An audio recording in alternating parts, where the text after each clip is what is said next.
Like करिए, subscribe करिए और बेल आइकन को दबाना बिल्कुल मत भूलिएगा ताकि फौरी तौर पे नोटिफिकेशन आपको मिल जाए जब भी हम एक नया वीडियो रिलीज करें। जय हिंद। वैभव, ये जो हमारा वीडियो है इस बार, ये थोड़ा पर्सनल भी है और थोड़ा सा प्रोफेशनल भी है। पर्सनल इसलिए कि मैंने फ़िलहाल में एक ट्वीट करा था और ट्वीट में ये लिखा था कि air chief marshal Parvez Mehdi Qureshi, Pakistani air force के जो चीफ रह चुके हैं, वो 1971 में उनका प्लेन शूट डाउन करा था और 1971 में प्लेन शूट डाउन करने के बाद उनका प्लेन गिरा, वो कैप्चर हुए, POW हुए। और मैंने लोगों को बोला कि साहब देखिए, 27 फरवरी को, क्योंकि अभिनंदन का प्लेन शूट डाउन हुआ था, तो पाकिस्तानी बड़ा इसका मीम बना रहे हैं, house the T and all that. उनकी बड़ी आदत है, क्योंकि वैसे कुछ कर नहीं सकते बेचारे। तो वंस इन अ वाइल 72 साल में पहली बार को खुशखबरी आई। पहली, इसके पहले जो आई थी 1992 इमरान खान ने जो वर्ल्ड कप जीता था, वो खुशी आई थी। अब इसके बाद ये खुशी आई है कि इंडियन एयरफोर्स का एक जहाज गिरा दिया इन लोगों ने। तो अभिनंदन को लेके हमारे ऑफिसर को काफ़ी उन्होंने डिसग्रेस करा और उसका मेडिकल चेकअप में उसकी फ़ोटो, और हर तरीके से पाकिस्तान ने कोशिश करा कि एक जंगबंदी को, या जो POW कहते हैं हम लोग, प्रिजनर ऑफ वॉर को, आप डिसग्रेस करें। हाँ, बेसिकली पाकिस्तानियों ने अपनी औकात, जैसे वो है उनका नेचर करने का। तो मैंने ट्वीट करा, मैंने बोला ये तो अभी अभिनंदन का तो पिछले साल हुआ है ना, लेकिन 1971 में इनका हो चुका है पाकिस्तानियों का, और कई इनके प्लेन गिरे, बट एक आदमी को उन्होंने, जो प्रिजनर ऑफ वॉर था, उसको इन्होंने बना दिया पाकिस्तान का एयर चीफ। अब पाकिस्तानियों ने जो कहा वो कहा, that is all right, that is they will say. उनको तो अगर हम गुड मॉर्निंग भी बोलेंगे उनको बुरा ही लगेगा। लेकिन कई इंडियन आर्मी के ऑफिसर्स ने, जो सीनियर थे बड़े, उन्होंने बोला कि ये अच्छा नहीं है, it's not in good taste, and they advised me कि आपको ये सब नहीं करना चाहिए, क्योंकि as an officer of the army this is not in good taste. तो ये वीडियो में उनके, क्योंकि मेरे बड़े सीनियर हैं वैभव, और ये लोग तब 1971 के वेटरन्स हैं जब मैं पैदा भी नहीं हुआ था। तो ये सिर्फ मुझसे उम्र में और सर्विस में सीनियर नहीं है, मुझसे अकल में सीनियर हैं, मुझसे तजुर्बे में सीनियर हैं, मुझसे हर किस्म से बड़े हैं। मतलब मैं, I can not hold a candle to them, I am much senior, they are intellectual people, they have done so much in life. हमने तो शुरुआत करी है, इन लोगों ने जो हम कर चुके हैं, अब जो जिंदगी में मैं अपनी अचीवमेंट मानता हूँ वैभव, ये लोग 30-40 साल पहले करके छोड़ चुके हैं वो चीज़। तो they are that level of seniority. तो उनको बड़े विनम्र तरीके से, very politely and very humbly, I want to state a few things, because I think since they are my seniors, I owe them an explanation of sorts, क्योंकि we have worn the uniform, और मेरे बड़े हैं, मेरे बुजुर्ग हैं, मेरे senior हैं। देखिए वैभव, हमने इस चीज़ की शुरुआत नहीं करी, शुरुआत पाकिस्तान ने करी, ठीक है। अब किसी ना किसी को तो जवाब देना पड़ेगा। पहली बात, आप भी वही काम करते हैं, मैं भी वही काम करता हूं, हम दोनों जवाब देते हैं पाकिस्तान को। अब ये मैंने क्यों करा वो मैंने आपको बता दिया, अभिनंदन के चलते हमने करा। जिस जंग को हम जंग समझते आए हैं आज तक, 47, 48, 62, 65, 1971, 1999, वो जंग की सूरत पिछले 10-15 साल में बदल चुकी है। अब लोग बात कर रहे हैं हाइब्रिड वॉरफेयर की, अब लोग बात कर रहे हैं इंफॉर्मेशन वॉरफेयर की, अब लोग बात कर रहे हैं non kinetic, non contact warfare की, अब लोग बात कर रहे हैं 5th जनरेशन वॉरफेयर की। ये सब हैं क्या? What are all these things? ये वो चीजें हैं वैभव, हम एक पहले वीडियो में भी इसके बारे में हल्की सी चर्चा कर चुके हैं, दोबारा एक बार करने की जरूरत है कि लड़ाई का मैदान बदल चुका है अभी। The battlefield has changed and it's never going to be the same again. दोबारा वो बैटलफील्ड होगी नहीं कभी। The battlefield has changed Vaibhav, right? अब rumour, propaganda,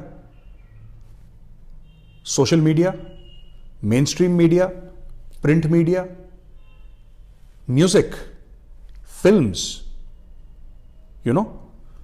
all these things, documentaries, videos, podcasts, ये हैं, ये नए हथियार हैं। और मैं चाहता हूं कि सब लोग समझें नए हथियार हैं। ये जो सोशल मीडिया है, जहां तक मैं समझता हूं, मैं इसके प्रेजेंटेशन दे चुका हूं सीनियर अधिकारियों को, और मैं हर समय यही कहता हूं, social media is a weapon of war. Twitter एक हथियार है, ठीक है। कोई एक कोई भी XYZ, कोई कॉमन मैन है, कोई हो सकता है उस चाकू से सब्जियां काटे, आप और हम उससे गले उतारते हैं दुश्मन के। That is what we do, and why should we lie? हम झूठ क्यों बोले? We have no peaceful intention. और हमने कभी ये झूठ नहीं बोला कि हमारा पीसफुल इंटेंशन है, क्योंकि हमारा है नहीं पीसफुल इंटेंशन। पर हम जवाब दे रहे हैं। पहल हमने नहीं करी थी। वो बड़ा मशहूर गाना ना, we didn't start the fire, so we didn't start the fire, it was always burning since the earth was turning. आप छेड़ेंगे तो आपको जवाब मिलेगा। अब मैंने एक और चीज बोली जो बड़ी कंट्रोवर्शियल हो गई थी। और कुछ सर्विंग आर्मी ऑफिसर्स बैठे थे, तो उन्होंने पूछा कि आप ऐसा क्यों कह रहे हैं। उन्होंने सवाल पूछा मुझसे। मैंने उनके सामने ये बोला कि सर, आज के जो हालात हैं, a teenager with a laptop is as dangerous as an infantry battalion. अगर वो टीनेजर टैलेंटेड है, अगर उसके पास ढंग की सॉफ्टवेयर और ढंग का हार्डवेयर है, वो इतना घातक हो सकता है। ये बात चाइना समझ चुका है, राइट? ये बात रशिया समझ चुका है, इंग्लैंड, अमेरिका, फ्रांस, ये सब लोग समझ चुके हैं। और ये बात इंडिया भी समझ चुका है। हम लोग साइबर कमांड बना रहे हैं, क्यों बना रहे हैं? हम लोग इंफॉर्मेशन वॉरफेयर की बात कर रहे हैं, क्यों कर रहे हैं? हम लोग इसलिए कर रहे हैं क्योंकि हम मानते हैं, हम समझ चुके हैं कि मीडिया और सोशल मीडिया हथियार हैं। They have been weaponized. India ने भी ट्रेड वेपनाइज करी ना भाई। मलेशिया के जो महाथिर मोहम्मद थे, हेड ऑफ स्टेट, उन्होंने कश्मीर के बारे में कुछ बोला, इंडिया ने पाम ऑयल का इंपोर्ट बंद कर दिया वहां से। अब वो घुटने पे आ गए। You have weaponize trade. America has weaponize trade, China has always weaponize trade, Russia has weaponize trade. उन्होंने ट्रेड को एक हथियार की तरह इस्तेमाल करा। हम सोशल मीडिया को एक हथियार की तरह इस्तेमाल करते हैं। और फिर मैं कह रहा हूं, ये आग हमने नहीं लगाई शुरू में। आईएसपीआर क्या कर रहा है? तो लोगों का ये कहना है कि किसी एक वो सीनियर है मेरे, मैं उनका नाम नहीं लूंगा, उन्होंने बोला कि यार ऐसे तो उन्होंने जो पाकिस्तानियों ने सौरभ कालिया के साथ जो बदसलूकी करी थी, सौरभ कालिया के साथ, कैप्टन सौरभ कालिया जाट रेजिमेंट के, उनके साथ जो टॉर्चर करा था, प्राइवेट पार्ट्स काट दिए थे, सिगरेट बट से आंखें फोड़ दी थी, कल तो आप यही बोलोगे कि आप ये हमें भी करना चाहिए पाकिस्तान। मैंने कभी ये नहीं बोला। कोई भी प्रोफेशनल आर्मी ऐसा काम नहीं करती, ना हम ऐसा करेंगे। इंडियन सोल्जर कर ही नहीं सकता। He is a decent human being. वो ठीक है, मारता है, खून बहाता है, वो उसका काम है, उसका फर्ज है, लेकिन an Indian soldier never do that. But आप एक बात मैं पूछता हूं वैभव, जो हमारे जवानों के सर उतार के ले जाते हैं ये लोग, जब परिवारों को पूरा मिलता नहीं, वो बेरी करने के लिए या फिर क्रिमेट करने के लिए, ना दफनाने के लिए पूरा मिलता है, ना जलाने के लिए पूरा मिलता है, हम क्या करेंगे उनसे? फिर बताइए, हम किस तरीके से जवाब दें? हम तो शरीफ बन गए ना। मैं खुद कितनी बार कह चुका हूं, we are a moral army. Yes, of course we are a moral army. But आप एक बात बताइए, शेख मुजीबुर रहमान ने क्या बोला था? आप और हमारा डिस्कशन चल रहा था, शेख मुजीबुर रहमान ने यह बोला, when you fight with a gentleman, behave like a gentleman, but when you fight with a bastard, behave like a bigger bastard, because if you don't you will lose. तुम हार जाओगे, you will lose, I am telling you, against Pakistan. Because Pakistan आपसे, वो जो Indian army जो बात करती है, और बिल्कुल मैं उसमें बिलीव करता हूं, ये ऑनर की बात है, ये इज्जत की बात है। You fight with honour. With Pakistan will continue to fight using tools of dishonour.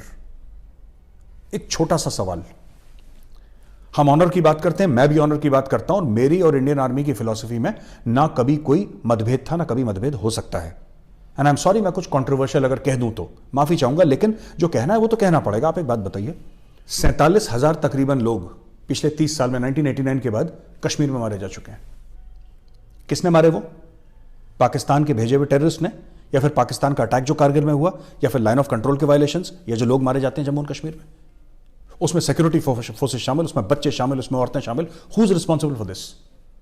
ये कोई जंग में मारे गए हैं? 47,000 में only 527 people were martyred in Kargil, only 527। बाकी कैसे मारे गए? यानी कि पाकिस्तान मारता रहेगा हमारे लोगों को, हमारे सिविलियंस को, हमारे फौजियों को अपने भेजे हुए औजारों से। कौन? लश्कर-ए-तैयबा, जैश मोहम्मद, हिजबुल मुजाहिदीन। वो ठोकता रहेगा आपको, आपके घर के अंदर मारता रहेगा, और आप कभी उनको कुछ नहीं बोलेंगे। देखिए, रामायण और महाभारत अलग अलग युग में हुई थी। रामायण के जो उसूल है ना, रामायण की नैतिकता आप महाभारत में इस्तेमाल नहीं कर सकते, क्योंकि दोनों अलग अलग युग थे। मैं फिर कह रहा हूं, yes I believe Indian army is a moral army, मैं भरोसा रखता हूं इस चीज पे। लेकिन ये जो हम जंग की बात कर रहे हैं, द बैटलफील्ड हैज चेंज्ड। जो मेरे सीनियर्स हैं जो सवाल पूछ रहे हैं, मैं उनकी पूरी इज्जत के साथ उनसे एक सवाल पूछना चाहता हूं। सर, आपने मुझे यह बोला था कि देश की रक्षा करनी है सरहद पे। This is what you taught me. अब सर सरहद बदल गई तो उसमें मेरी क्या गलती है? War has change, the border has change, is it my fault? It's not my fault, I don't believe it's my fault. सब कुछ बदल गया। अब ट्विटर पर लड़ाई होती है और इनके बड़े बड़े लोग, वो मलिहा जो उनकी यूएन की एम्बेसडर है, वो सबके सामने झूठ बोल रही है पैलेस्टीनियन बच्चे को देखा, समबडी विल काउंटर इट। और वैभव एक बात बताओ यार, मैं एक let's be very Frank in this, ठीक है? दर दर हमने ठोकरें खाई, आप जानते हो। इसके पास प्रेजेंटेशन, ये जाओ इससे बात करो, होम मिनिस्ट्री में जाओ, फलानी मिनिस्ट्री में जाओ कि sir we must do this, we must do this, we must do this. कितनी बार बोला, ठीक है? पर क्या लगता है अगर सरकार नहीं करेगी तो क्या हम लोग चुप बैठे रहेंगे? वैभव आज की तारीख में भी, तो मैं तो अक्सर ही लोगों को कहता हूं, लोग कहते हैं नहीं साहब ऐसा कैसे, मैं बोलता हूं है भारत या हिंदुस्तान नाम में ऐसा जादू है वैभव, अभी भी ऐसे दीवाने हैं, ऐसे पागल हैं, ऐसे जुनूनी हैं, जिनको आप बोलो कि देश की जरूरत है तो अपना घर बार छोड़ के सड़क पे आ जाएंगे। और जो आईएसपीआर को, डीजी आईएसपीआर को आज की तारीख में ठोक रहा है, कौन ठोक रहा है? गवर्नमेंट ऑफ इंडिया नहीं ठोक रही, it is us common citizens. Bhubaneswar से एक लड़के का मेरे पास फोन आया, कहीं से मेरा नंबर उसने लिया, कह रहा सर एक आपको बात बोलना चाहता हूं, मुझे आपसे कोई हेल्प नहीं चाहिए।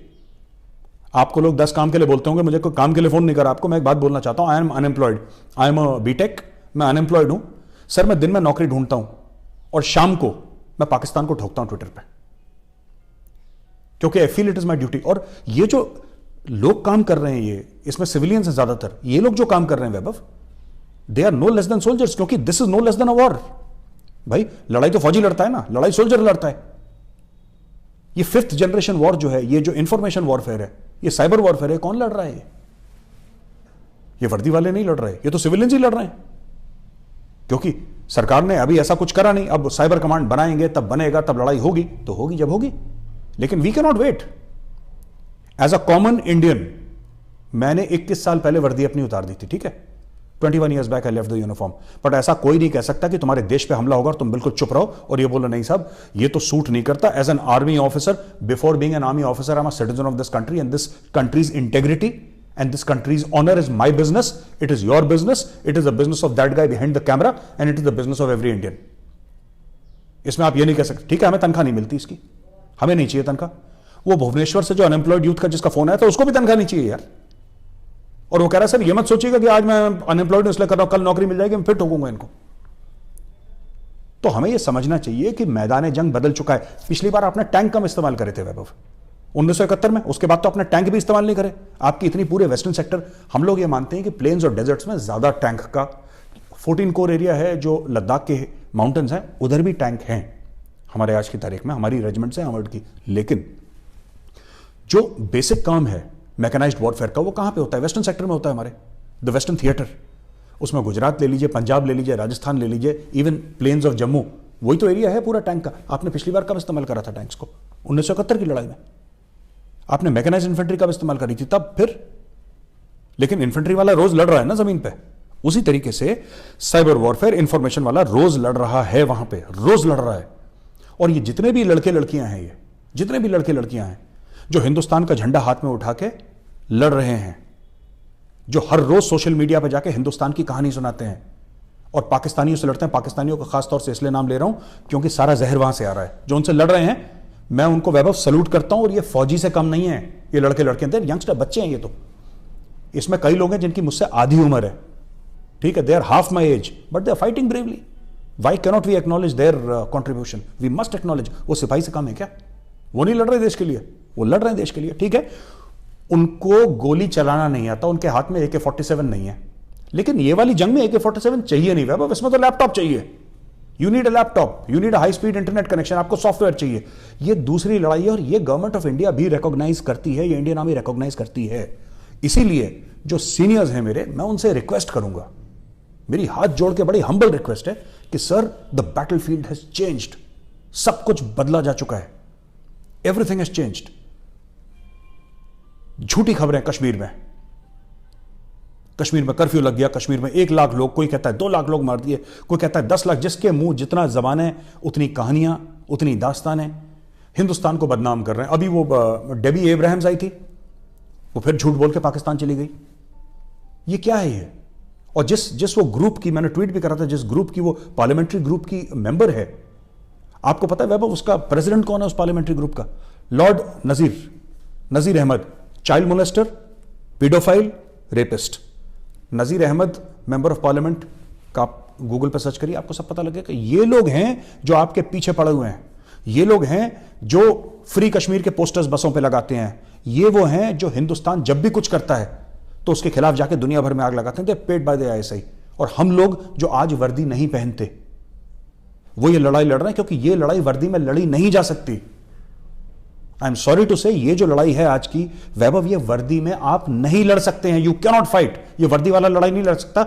ये आप जैसे लड़के, जो लड़के हैं जो ट्विटर पे हैं, किसी के 200 फॉलोअर हैं, किसी के 500 फॉलोअर हैं, किसी के 23-25। वो भुवनेश्वर का लड़का कहता है मेरे 23 फॉलोअर्स हैं ट्विटर पे, वो लगा हुआ है। फिर लोग पूछते हैं साहब ये सब कहने के लिए आपको कितना पैसा देती है भारत सरकार? अरे भारत सरकार, पैसा भारत सरकार को तो अभी तक बुद्धि नहीं आई कि ये काम करना है, इसलिए तो हम कर रहे हैं। भाई अगर भारत सरकार कर लेती तो हमें क्यों आगे आना पड़ता? अब मेरे खिलाफ केंट पुलिस स्टेशन में, यूके में, इंग्लैंड में मेरे खिलाफ एफआईआर है। क्यों? क्योंकि मेरा एक वीडियो है जिसमें मैंने बोला है कि ठोको पाकिस्तानी आर्मी को, राइट? ठोको पाकिस्तानी आर्मी को, कराची के हायर्ड किलर्स से लेकर ठोको पाकिस्तानी आर्मी को। 5 कोर है कराची में, मेरे खिलाफ एफआईआर। अब एक बात बताओ, I can not visit London, I have relatives there, I can not visit London, क्योंकि मेरे खिलाफ एफआईआर है। मुझे क्या जरूरत है ये सब बोलने की यार? भाई मैं जाऊं स्टूडियो में ठंड मारूं पूरे दिन, अपने आर्टिकल्स लिखूं, and trust me, touchwood by the grace of God, I have a very cushy life. I don't need all these controversies in my life, I don't need them. But यार need वाली बात नहीं है ना, तुम्हारा फर्ज है। हम आज विदाउट दिस कंट्री वैभव, तुम्हारा हम तो मिट्टी है ना, बिल्कुल हमारी औकात मिट्टी की है। अगर हिंदुस्तान नाम के आगे से हटा दो कि we are Indians, we are worth zero यार। सो जब देश पे कुछ आएगा खतरा तो हम क्या वेट करते रहें कि सरकार वहां से घंटी घुमाएगी और बोलेगी कि हाँ भाई साहब आप एक्टिवेट हो जाओ? हमें नहीं जरूरत किसी की, हमें सरकार के फंड्स की जरूरत नहीं। हम खुद कर लेंगे, अपनी कहानियां खुद रच लेंगे। और दूसरी चीज, ये तो खैर फौजी हैं जो, इसलिए मैं उनको रिस्पेक्टफुली सबमिट कर रहा हूं मेरे सीनियर्स को कि सर जिस जमाने में आप लोग लड़े थे, और हम आपको सैल्यूट करते हैं सर, आप हमारे गुरु हैं, पिता समान हैं आप हमारे। आपने इतना कुछ देखा, हम तो आपका, हमने 100th भी नहीं देखा। We have not seen 100th तो what you have seen in your life. But the fact of the matter is that warfare is changed. It is today, वो वॉरफेयर बिल्कुल है वैभव जो पुराना है, लेकिन information warfare is the real warfare. Anti CA और NRC protest में जी India में कितनी हजारों Twitter account, fake Twitter accounts और फेसबुक ग्रुप्स इंडियन पॉलिटिशियंस के नाम पे बना करके पाकिस्तान ने कितना इंटरफेयर करा है, कितना वायलेंस हुआ, कितने लोग मरे हैं, अंदाजा है किसी को? मैं तो वैभव सुनिए, अब मैं वही बात इनको बता देता हूं, क्योंकि आपकी मेरी जो बात होती है मैं कभी कैमरा पे नहीं कहता, पर विथ योर परमिशन एक बात कही दूं। आप कह रहे हैं ना कि अभी आपने क्या बोला कि पाकिस्तान ने कई हजार जो ट्विटर अकाउंट्स और फेसबुक अकाउंट्स और यूट्यूब अकाउंट्स फेक बनाए, इंडियन नेम से, कुछ हिंदू नेम से भी बनाए, कुछ पॉलिटिशियंस के नाम से बनाए, और इंडिया में दंगे फसाद करे सीए एनआरसी के चक्कर में करवाए उन्होंने, क्योंकि हमारे लोगों ने बिलीव कर दिया जो व्हाट्सएप में आया। इसमें काफी हद तक पाकिस्तान का, ये हम भी कर सकते हैं, ये हम भी कर सकते हैं। एक राफेल की कीमत 1600 करोड़, कितनी? 1600 करोड़ एक राफेल की कीमत। इसका अगर 10वां हिस्सा सरकार कमिट कर दे, 160 करोड़, पाकिस्तान में आग लग जाए। अगर वीडियो पसंद आया है तो लाइक का बटन जरूर दबाएं। Thank you.